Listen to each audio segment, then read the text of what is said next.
zarif yazılan bir yalan dur kalbim.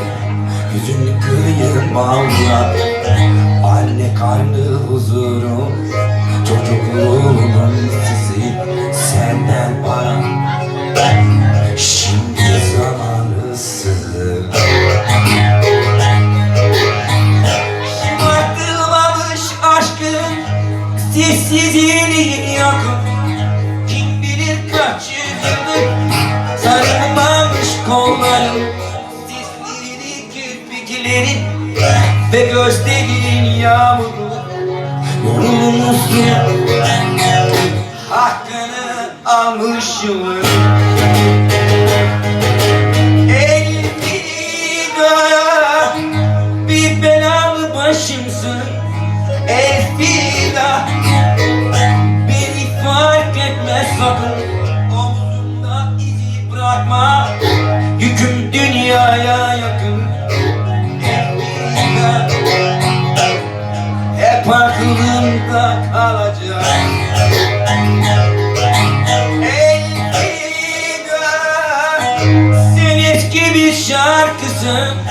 Elfida, beni fark etmez sakın. Omuzumda izi bırakma, yüküm dünyalara yakın.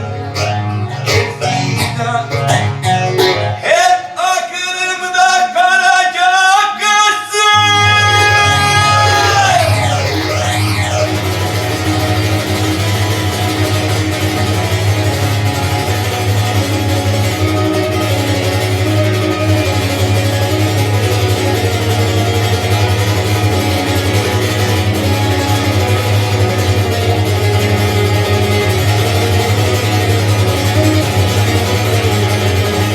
Şımartılmamış aşkın sessizliğini yakın. Kim bilir kaç bin yıldır sarılmamış kolların, sisli kirpiklerin ve gözlerin yağmurlu. Durmuşsun, hakkını almışım. Elfida, bir belalı başımsın. Elfida, beni fark etmez sakın. Omuzumda izi bırakma, yükün dünyalara yakın. Elfida, hep aklımda kalacak.